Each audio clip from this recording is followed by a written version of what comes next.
ഷീലാമ്മയ്ക്ക് എന്താ തോന്നുന്നത്, പഴയ ഒരു സിനിമ അഭിനയം അല്ലെങ്കിൽ സിനിമ സെറ്റിലെ കാര്യങ്ങളും ഇപ്പോഴത്തെ സിനിമയും എല്ലാം തമ്മിൽ നല്ല വ്യത്യാസമുണ്ട്. ഷീലാമ്മയുടെ അഭിപ്രായത്തിൽ എന്താണ് ആ ഒരു മെയിൻ വ്യത്യാസം തോന്നിയിരിക്കണത്? മെയിൻ വ്യത്യാസം എങ്ങനെയാണെന്ന് വെച്ചാൽ, എനിക്ക് തോന്നുന്നത് വെച്ചാൽ ഈ ഹീറോയിനോട് 2-3 പടത്തിൽ അഭിനയിച്ചു. പിന്നെ ഈ ഹീറോ ഉണ്ടല്ലോ, ഫോൺ ചെയ്ത് ചോദിക്കുകയാണ്, ആ പ്രസവിച്ചോ, എന്തു കൊച്ചാ? ആ പെൺകൊച്ച്. ആ എന്നാൽ അടുത്ത പടത്തിൽ എൻ്റെ ഹീറോയിനാണ് കേട്ടോ. അത്രയും യങ് ഹീറോയിൻസ് വേണം അവർക്ക്, യങ് ആയിട്ട്. മനസ്സിലായോ? പ്രസവിച്ചോ പെൺകൊച്ചാന്ന് പറഞ്ഞാൽ എൻ്റെ അടുത്ത പടത്തിൽ അങ്ങനെ യങ് ആയിട്ടുള്ള പെണ്ണുങ്ങളായിട്ട് വേണം. പിന്നെ ഈ ഹീറോയിനായിട്ട് അഭിനയിച്ചവർ അവരുടെ അമ്മയാവും. പിന്നെ കറക്റ്റ്. ഇപ്പോൾ സുമത്രയൊക്കെ എത്രയോ പടത്തിൽ വലിയ വലിയ ഹീറോസിന്റെ അമ്മയായി ജോഡിയായിട്ട് അഭിനയിച്ചതാ. ഇപ്പൊ അമ്മയായിട്ടല്ലേ അഭിനയിക്കുന്നത്. ഒരിക്കലും ഈ ഹീറോസ് വന്ന് അച്ഛനാവുന്നില്ല ഇവരുടെയൊക്കെ. അമ്മ ഈ സ്ത്രീകൾക്കാണ് ഈ പ്രായമാവുന്നതും. അതിന്റെ ഒരു കാരണമല്ല കാരണം ജനങ്ങളുടെ അതായത് ആണുങ്ങളുടെ മനസ്സിലിരിപ്പാണത്. കാരണം പുതിയ പുതിയ പുതിയ പുതിയ പെണ്ണുങ്ങളെ കാണണം, പുതിയ പുതിയ പുതിയ പുതിയ ആൾക്കാർ വേണം. അതെ. ഇപ്പൊ ഷീലാമ്മ ഒരു കാലഘട്ടത്തിന്റെ നായിക എന്ന് വേണമെങ്കിൽ നമുക്ക് പറയാം. അപ്പൊ ആ സമയത്ത് അഭിനയിച്ചു, ഇപ്പോഴും ചില സിനിമകളിൽ അഭിനയിച്ചു. അപ്പോൾ ലൊക്കേഷനിലുള്ള ഒരു വ്യത്യാസം എന്താ തോന്നിയിട്ടുള്ളത്? ഈ ലൊക്കേഷനിലെ ഈ പറഞ്ഞ പോലെ കാരവൻ സൗകര്യം, പിന്നെ ആളുകളുടെ അങ്ങോട്ടും ഇങ്ങോട്ടുള്ള ഒരു അറ്റാച്ച്മെന്റിലൊക്കെ നല്ല വ്യത്യാസം വന്നിട്ടുണ്ടാവും. ലൊക്കേഷനിൽ അങ്ങനെ എന്തെങ്കിലും വലിയൊരു മാറ്റം? പിന്നെ ഇപ്പൊ പറയുന്ന പോലെ സ്ത്രീകൾ സുരക്ഷിതരല്ല. ഈ മീറ്റുവിനെ കുറിച്ച് എന്താ ഷീലാമ്മയുടെ അഭിപ്രായം?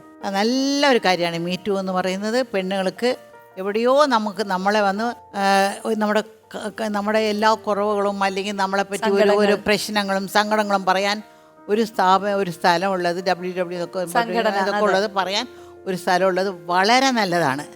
പക്ഷെ മീറ്റു എന്നുള്ള പേര് വെച്ചുകൊണ്ട് ഒരാൾ നിന്നെ തൊട്ടു, അത് ഉടനെ വന്ന് പോയി പറയണം. അവിടെ ആൾക്കാരുണ്ടല്ലോ, ഉടനെ പോയി പറയണം. അല്ലെങ്കിൽ ഒരാഴ്ച കഴിഞ്ഞെങ്കിലും പറയണം. കൊല്ലങ്ങളോളം കഴിഞ്ഞിട്ടാണ്, 1-2 കൊല്ലം കഴിഞ്ഞിട്ടാണ് അവരെ പറ്റി കുറ്റം പറയുന്നത്. അവിടെയാണ് ഒരു പ്രശ്നം. അപ്പൊ ഞാൻ പറയട്ടെ, ലൗനും ഈ എന്താ പറയാ ബലാസംഗമ എന്താ പറയുന്നത് ഇപ്പൊ എന്തോ പറയുന്നല്ലോ, പ്രേമമല്ലാതെ പ്രേമം ഒന്ന് വെറുതെ ടൈം പാസ്. അപ്പോ ഈ വാസ്തവത്തിൽ ആ പെണ്ണിന് അല്ലെങ്കിൽ ആ നടിക്കോ വേറൊരു പെണ്ണിനോ ഒരു പ്രശ്നം ഉണ്ടായ ഉടനെ അവിടെ പോലീസ് സ്റ്റേഷനുണ്ട്, പെണ്ണുങ്ങൾക്കുള്ള പോലീസ് സ്റ്റേഷനുണ്ട്, WW ഇതുണ്ട്. പിന്നെ അമ്മയുണ്ട്, അമ്മ സംഘടനയുണ്ട്. അവർ വളരെ നല്ല ഇതായിട്ട് നോക്കുന്ന ആൾക്കാരെ അവരോട് പറയണ്ടേ? അതെ, പറയണം. ഒരു കൊല്ലം മുഴുവനും ചുറ്റി നടന്ന് കിടന്ന് എല്ലാം കഴിഞ്ഞതിന് ശേഷമാണോ എന്ന് പറയുന്നത്? അതിലൊരു ആണുങ്ങളെ വന്ന് മുതലെടുക്കുക. വീട്ടു ആവശ്യമാണ്, പക്ഷെ ആർക്കാണ് ആവശ്യം, ഏത് സാഹചര്യത്തിലാണ് ആവശ്യം, എല്ലാത്തിനും ഒരു ഇതുണ്ടല്ലോ. ഇപ്പോഴാണ് കേൾക്കുന്നത്. കാരണം ഒരുപാട് മാധ്യമങ്ങൾ, ഒരുപാട് പത്രങ്ങളും അതും ഇതൊക്കെ, അവർക്കും ഫേസ്ബുക്കും യൂട്യൂബും ഇതിലൊക്കെ ഇടാനായിട്ട് അവർക്ക് വന്ന് ഒരു വാർത്ത വേണം. ഇത് വലുതാക്കി ഒരു വാർത്തയ്ക്ക് വേണ്ടി വലുതാക്കുന്ന ചില കാര്യങ്ങൾ വളച്ചൊടിച്ച് വാർത്തകളാക്കുന്നു. അതെ, വളച്ചൊടിച്ച് ഒരാളോട് സംസാരിച്ചാൽ കഴിഞ്ഞു. അതെ. അതായത് ഇപ്പൊ എല്ലാവരും ഒരു നടനോ നടിയോ ഒരുമിച്ച് 2-3 സിനിമ അഭിനയിച്ച ഉടനെ ഗോസിപ്പ് വരും. പക്ഷെ അന്ന് എങ്ങനെയായിരുന്നു? ഇല്ല, ഒന്നുമില്ല. ഞങ്ങൾ എത്രയോ പടത്തിൽ അഭിനയിച്ചു. അത് കഴിഞ്ഞ് പിന്നെ മധുരോട് 65 or 68 പടങ്ങൾ മധുരോട് അഭിനയിച്ചു. സത്യൻ സാറിന്റെ കൂടെ വന്ന് ഞാൻ ഒരു 40 പടങ്ങളും അങ്ങനെ അഭിനയിച്ചു. അങ്ങനെ ഒരുപാട് പടങ്ങൾ അഭിനയിച്ചിട്ടുണ്ട്. പക്ഷെ അങ്ങനെ ആരും ഞങ്ങളെ പറ്റിയൊന്നും അങ്ങനെയൊന്നും പറഞ്ഞിട്ടില്ല. ഇപ്പൊ വന്ന് ഗവൺമെന്റ് വന്ന് ഒരെണ്ണം ഹേമ കമ്മീഷൻ എന്ത് അത് തുടങ്ങി കുറെ നാൾ കൊണ്ടു നടന്നവര് എന്തുകൊണ്ടത് പുറത്തു വന്നില്ല? എന്തുകൊണ്ടത് ഇത് എത്ര നാളായി ഇത്രയും ചെലവായിട്ട് എന്തുകൊണ്ടത് പുറത്തു കൊണ്ടുവരുന്നില്ല? ഹേമ കമ്മീഷൻ എന്ന് പറഞ്ഞ് നമ്മൾ പ്രതീക്ഷയോടെ കാത്തിരുന്ന കാര്യങ്ങളാണ്. എന്തുകൊണ്ട് പുറത്തു വരുന്നില്ല? അതാ എന്റെ ചോദ്യം. എന്തുകൊണ്ട് പുറത്തു കൊണ്ടുവരുന്നില്ല? അപ്പൊ ഇങ്ങനെ ഒരു സ്ഥാനത്തേക്ക്, ഇങ്ങനെ ഉത്തരവാദിത്ത ഒരു സ്ഥാനത്തേക്ക് ആരെങ്കിലും ക്ഷണിക്കുകയാണെങ്കിൽ ഷീലാമ്മ പോവോ? ഹേമ കമ്മീഷൻ മാതിരി ആണെങ്കിൽ ഞാൻ പോകത്തില്ല. എന്തിനാ വെറുതെ നമ്മൾ സംസാരിച്ച് കാലത്ത് 8 മണി 9 മണി വരെയും ആ പെണ്ണുങ്ങളെല്ലാം കൂടി കഷ്ടപ്പെട്ട് എത്ര നേരം അവർ കഷ്ടപ്പെട്ട് കാണും. അതെ. അങ്ങനെയാണെങ്കിൽ ഹേമ കമ്മീഷനോട് ഞാൻ പോകത്തില്ല. എന്തിനാ ഇത്? ഈ പെണ്ണുകൾക്ക് നല്ല ധൈര്യമുള്ള ഇപ്പോഴുള്ള പെണ്ണുകളെല്ലാം പഠിച്ചവരാണ്, നല്ല വിവരം. കാരണം എൻ്റെ കൊച്ചുമക്കളൊക്കെ 13 വയസ്സേ ആയിട്ടുള്ളൂ. അവരൊക്കെ സംസാരിക്കുന്നതിൽ 10 ഇതുപോലെ എനിക്ക് സംസാരിക്കാൻ അറിയത്തില്ല. അവർക്കൊക്കെ നല്ല വിവരമുണ്ട്, എന്താണ് എങ്ങനെയാണെന്നൊക്കെ വിവരമുണ്ട്, ഇങ്ങനെ തെറ്റ് ശരിയൊക്കെ. അപ്പോൾ അവരെന്തുകൊണ്ട് തന്നെ എതിർക്കാനുള്ള ശക്തി അവർക്കില്ലേ? ഞാൻ പറയട്ടെ, രാത്രി മഹാത്മാഗാന്ധി പറഞ്ഞ രാത്രി 12 മണിക്ക് ഒരു പെണ്ണ് തനിച്ച് റോട്ടിൽ നടന്ന് എന്ന് പോന്നു. അന്നാണ് ഇന്ത്യക്ക് സ്വാതന്ത്ര്യം കിട്ടിയത്. കറക്റ്റ്. ഈ സ്വാതന്ത്ര്യം അല്ല. അന്നാണ് ഇന്ത്യക്ക് സത്യമായിട്ടുള്ള സ്വാതന്ത്ര്യം കിട്ടിയെന്ന് പറഞ്ഞിരുന്നു. അതെ, ചെറിയ 3 വയസ്സുള്ള കൊച്ചിനെയൊക്കെ എന്തൊരു അക്രമാണല്ലേ ഇതൊക്കെ. അതെ, അതെ, അതെ. ഇതൊക്കെ ഓർക്കുമ്പോൾ ഇതൊക്കെ കേൾക്കുമ്പോൾ തന്നെ നമുക്ക് ഒരുമാതിരി ആവുന്നു. പക്ഷെ പലപ്പോഴും ചില കാര്യങ്ങളിൽ പ്രതികരിക്കാൻ പറ്റുന്നില്ല.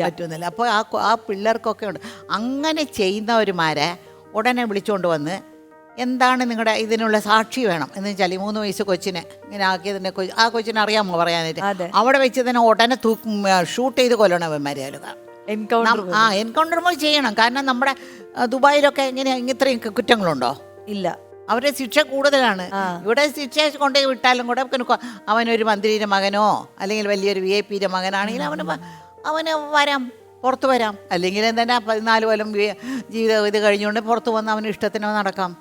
അതെ, ഇവിടെ ശിക്ഷ കുറവാണ്. പേടിയില്ലാത്തതുകൊണ്ടായിരിക്കാം. ശിക്ഷ കുറവാണ്. ശിക്ഷയിൽ ഒരു പേടിയുമില്ല. എന്തുവേണേലും ചെയ്യാം. നമുക്ക് ആളുണ്ടല്ലോ, കുറേ ആളുണ്ട്, നോക്കിക്കോളാം. അതെ, അതെ, അതെ. ഈ എന്താ പറയുക, ഷീലാമ്മയുടെ ഒരു പേരിനെ കുറിച്ച് നമ്മളിപ്പോൾ പറയും, ഇപ്പോൾ ദ കംപ്ലീറ്റ് ആക്ടർ മോഹൻലാൽ എന്നൊക്കെ പറയുന്ന പോലെ ഷീലാമ്മയ്ക്ക് ഒരു പേരുണ്ട്, അഭിനയ സരസ്വതി ഷീല. അല്ല, അങ്ങനെ ഒരു പേര് ഞാൻ കേട്ടിട്ടുണ്ട്. പത്രങ്ങളൊക്കെ ഇട്ടിരുന്നു, കുറച്ച് പടങ്ങളിലൊക്കെ ഉണ്ടായിരുന്നു. അപ്പോൾ ശാരദയ്ക്കൊന്ന് ദുഃഖപുത്തിരി. അതെ, ഞാൻ എന്തായിട്ടും ആ അമ്മയായിട്ട് അഭിനയിക്കും, മനിയത്തായിട്ടും അഭിനയിക്കും, ഓരോ വേശ്യയായിട്ടും അഭിനയിക്കും. അങ്ങനെ ഞാൻ അഭിനയിക്കും. ആദ്യമൊക്കെ കുറച്ച് ഗ്ലാമർ, അപ്പോൾ കുറച്ച് കൊഴുക്കും മെഴുക്കുന്നൊക്കെ ഉണ്ടാവില്ല. ക്യാമറ കൊണ്ട് ബാക്കിൽ വെക്കും. ഒരു പടത്തിൽ ഞാൻ വിഷ്ണു വിജയ് എന്നൊരു പടം, അപ്പോൾ കുറച്ച് ഒരു പാവാട ഇട്ടുകൊണ്ട് ഞാൻ വരണം. സ്റ്റെപ്പിൽ കയറി മുകളിൽ നിന്ന് ഞാൻ ഇറങ്ങി വരണം. ഏത് ഡ്രസ്സ് ഇടുന്നതെല്ലാം പ്രധാനം. ഈ ക്യാമറാമാനോട് കൊണ്ട് താഴെ ഇങ്ങനെ വെച്ചു, ഇങ്ങനെ ഇങ്ങനെ ഇങ്ങനെ കയറുന്ന സ്ഥലത്ത് താഴെ വെച്ചു. ഞാൻ പറഞ്ഞു ക്യാമറ മാറ്റണം എന്ന് പറഞ്ഞു. ഈ ഡ്രസ്സ് ഇടാൻ പറഞ്ഞു ഞാൻ ഇട്ടു. പക്ഷെ ക്യാമറ വെക്കുന്ന മര്യാദയ്ക്ക് അവിടെ വെക്കും, അല്ലെങ്കിൽ ഞാൻ സാരി കെട്ടിക്കൊണ്ട് വന്ന് ഞങ്ങൾ എവിടെ വേണമെങ്കിലും വെച്ചു കൊടുത്തോളൂ എന്ന് പറഞ്ഞു. ഞാനും ക്യാമറമാനായിട്ട് ഭയങ്കര തർക്കം. അവസാനം ഞാൻ പോയി സാരി കെട്ടിക്കൊണ്ട് വന്നു. എടുത്തോ, എങ്ങനെ വേണം എടുത്തോളൂ. മനസ്സിലായോ? ഡ്രസ്സിലല്ല ഉള്ളത്. എങ്ങനെയാ നമുക്കറിയില്ല അവർ ക്യാമറ എവിടെയാ വെക്കുന്നത്. ഇപ്പൊ നമ്മൾ രണ്ടുപേരും സംസാരിക്കുന്നു, ഇവിടെ കൊണ്ടുവന്ന് ക്യാമറ വെച്ചാ കാര്യമില്ല. ഇവിടെ വെച്ചാലാ കാര്യം, അവർക്ക് കാര്യം, നമുക്ക് കാര്യമില്ല. അപ്പോൾ എന്തായാലും ഈ നിലപാടുകൾ അത് ആരെയും പേടിക്കാണ്ട് എവിടെയും ആ നിലപാടിൽ ഉറച്ചു നിൽക്കാൻ കാണിക്കുന്ന ഒരു മനസ്സും അതും ഒരു സ്ത്രീക്ക് ആവശ്യമാണ്, അല്ലേ?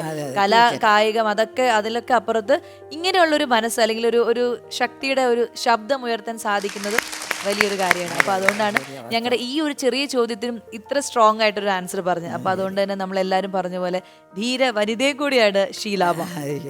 എന്തായാലും നമുക്ക് ഷീലാമ്മയെ പോലെ തന്നെ അല്ലെങ്കിൽ ഒരുപാട് പേര് ഇവിടെ വന്നിട്ട് അവരുടെ ജീവിതത്തിൽ അവർ ഒരുപാട് സ്ട്രഗിൾ അനുഭവിച്ചു, അല്ലെങ്കിൽ കുറേ കാര്യങ്ങളിൽ ബുദ്ധിമുട്ടി. പക്ഷെ എന്നാലും അവർക്ക് ആവശ്യമുള്ള കരിയർ അവർ ചൂസ് ചെയ്തു. സക്സസ് ആയ ഒരുപാട് വനിതകളെ നമ്മളിവിടെ പരിചയപ്പെടുത്താൻ സാധിച്ചിട്ടുണ്ട്. അപ്പോൾ ഇന്ന് നോക്കാം, ഇന്ന് ആരാണ് ഷീലാമ്മയ്ക്ക് വേണ്ടിയിട്ട് പെർഫോം ചെയ്യാൻ വരുന്നത്, അല്ലെങ്കിൽ ആരാണ്, എന്താണ്, ഏത് കലാരൂപമാണ്, ഇതെല്ലാം അറിയാനുള്ളൊരു സമയം കൂടിയാണ്. അപ്പോൾ നമുക്ക് എന്തായാലും അവരെ ഒന്ന് വിളിച്ചാലോ? തീർച്ചയായിട്ടും. യെസ്.